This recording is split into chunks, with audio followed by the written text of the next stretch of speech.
룻기 함께하는 인생여정 시리즈 7번째 시간입니다. 오늘 우리가 보는 룻기 본문은 룻기 4장 1절에서 12절입니다. 오늘 본문에서 보아스는 기업 물을 자의 책임을 지기 위해서 공식적인 절차를 밟고 있습니다. 그것은 보아스가 성문 앞에서 장로들을 증인으로 내세우면서 첫 번째 기업 물을 자에게 기업 물을 자의 책임을 질 것을 분명하게 그의 의사를 확인하려는 법적인 절차였습니다. 그렇지만 이러한 보아스의 의도는 자칫하면 엉뚱하게 진행될 수도 있는 계획이었습니다. 왜냐하면 만약에 첫 번째 기업 물을 자가 자신이 모든 책임을 지겠다고 자원하게 되면 엘리멜렉의 기업을 살리고 룻과 결혼하려는 보아스의 의도가 완전히 어긋나기 때문입니다. 오늘 본문의 4절을 보시면 첫 번째 기업 물을 사람이 엘리멜렉의 가문을 이어야 한다는 보아스의 제안을 듣고 그 책임을 감당하겠다고 말하는 것을 볼 수 있습니다. 그렇지만 기업 물을 자는 룻과 결혼해서 후손을 이어야 한다는 보아스의 두 번째 제안에 최종적으로 거절을 하게 됩니다. 첫 번째 기업 물을 사람이 처음에는 승낙했다가 나중에 거절하는 이유가 무엇입니까? 6절을 보십시오. 어쩌면 이 사람은 이미 나오미와 룻의 처지와 상황을 알고 있었는지도 모릅니다. 사실 이 사람은 기업 물을 사람이 가문을 이어야 하고 후손도 이어야 한다는 의무를 알고 있었을 것입니다. 처음에 그는 보아스가 가문을 이어야 한다는 제안에는 승낙했습니다. 그렇지만 후손을 이어야 한다는 제안에는 거절했던 것입니다. 왜냐하면 룻과 결혼해서 후손을 잇는 것이 자신에게 손해가 발생하는 일이기 때문입니다. 여기서의 손해는 그 사람이 룻과 결혼해서 후손이 생기게 되면 엘리멜렉의 기업이 자신의 소유가 될 수 없기 때문입니다.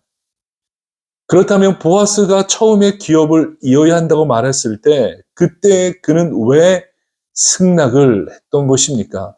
그 사람은 룻과 나오미의 처지를 생각했습니다. 어차피 룻과 나오미는 스스로 살아갈 방법이 없기 때문에 그냥 내버려 두면 언젠가는 엘리멜렉의 기업이 자신의 소유가 될 수 있다고 판단했던 것입니다. 그러나 이런 생각은 고엘의 제도를 하나님을 믿는 사람들이 실천해야 하는 신앙적인 원리로 생각하기보다는 철저하게 자신의 손익을 따지는 이기적인 원리로 생각했던 것입니다. 그는 정말 계산적인 사람이었습니다. 아주 철저히 손익을 따지는 사람이었던 것입니다. 그렇지만 우리는 첫 번째 기업 물을 사람과 반대로 전혀 계산하지도 않고 손익을 따지지 않았던, 그러면서 기업 물을 자의 책임을 실천하려고 했던 사람을 보게 됩니다. 그는 바로 보아스입니다. 오늘 본문의 9절과 10절을 보시면 보아스는 엘리멜렉과 기럯과 말론의 이름을 언급하고서 그들의 모든 것에서 나오미를 사겠다고 말합니다. 게다가 보아스는 말론의 아내 룻을 사서 죽은 자의 기업을 그의 이름으로 세워서 그의 이름이 절대 끊어지지 않게 하겠다고 말하고 있습니다. 이것은 보아스가 기업 물을 자로서 가지는 두 가지 의무인 기업을 잇는 것과 후손을 잇는 것을 자청해서 감당하겠다는 것입니다. 보아스는 계산하지 않았습니다.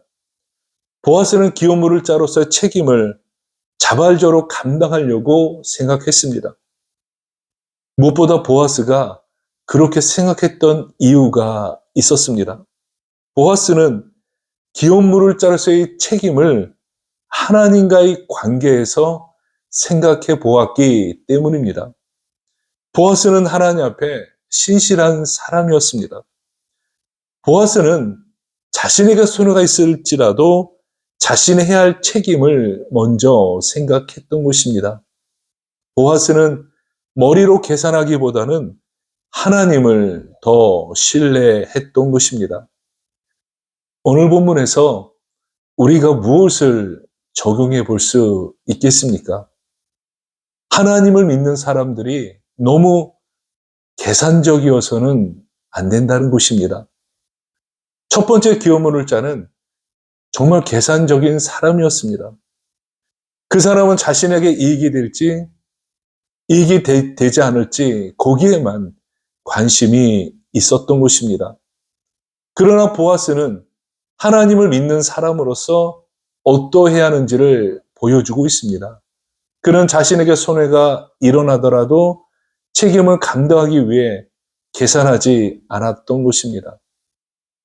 우리가 사람들과 관계를 맺으며 살아갑니다. 그러면서 다양한 사람들을 만나게 됩니다. 그 중에 어떤 사람들은 사람들과 관계 맺을 때 제일 중요하게 여기는 것이 있습니다. 그것은 그 사람과 관계를 맺는 것이 나에게 이익이 될지 아니면 나에게 이익이 되지 않는지를 먼저 따지는 것입니다. 그래서 이런 사람들은 관계를 맺는 것이 자신에게 이익이 되면 관계를 가지려고 최선을 다합니다. 그렇지만 관계를 갖는 게 자신에게 이익이 되지 않으면 전혀 관계를 갖지 않습니다. 철저하게 계산적인 생각으로 사람들과 관계를 갖는 것입니다.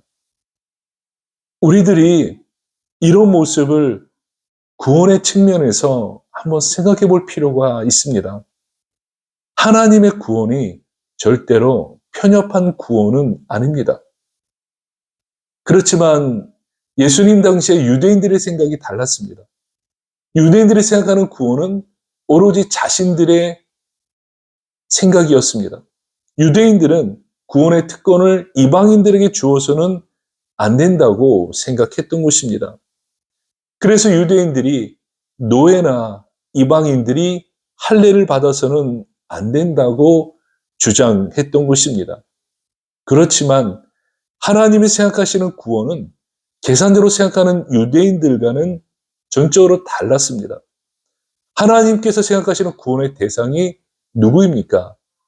돈을 갚지 못해서 노예로 잡혀온 사람들이었습니다. 몸에 병이 들어서 비참한 인생을 살아가는 사람들이었습니다. 경제적인 능력이 없어서 매일매일 눈물을 흘려야만 하는 사람들이었습니다. 그리고 이방인으로서 차별을 받으며 사람들에게 대접을 받지 못하는 사람들이었습니다. 이들이 모두 하나님의 구원의 대상이었던 것입니다. 하나님께서는 이런 사람들을 구원의 그 놀라운 영광으로 초청하셨습니다. 왜냐하면 하나님은 계산하시는 분이 아니시기 때문입니다. 만약에 하나님께서 계산하시는 분이라면 나 같은 사람이 어떻게 구원을 받고 거룩한 하나님의 백성이 될 수 있겠습니까?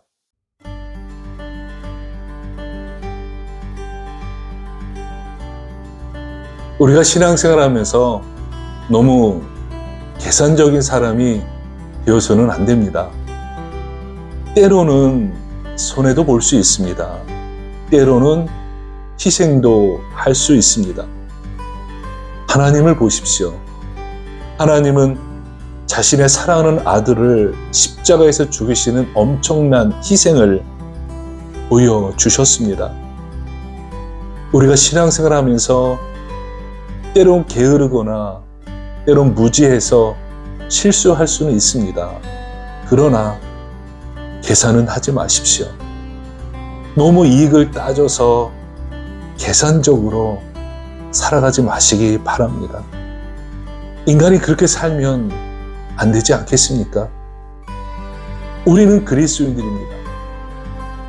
우리는 자신을 내어주시는 희생을 보여주신 예수 그리스도를 믿고 따르는 사람들입니다.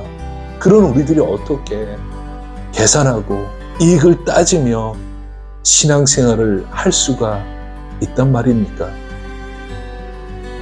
인생의 여정을 살아가는 여러분들에게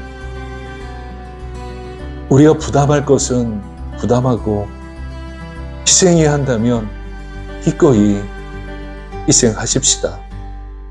우리 주님께서 그냥 팔짱만 끼고 가만히 보시는 분은 아니십니다.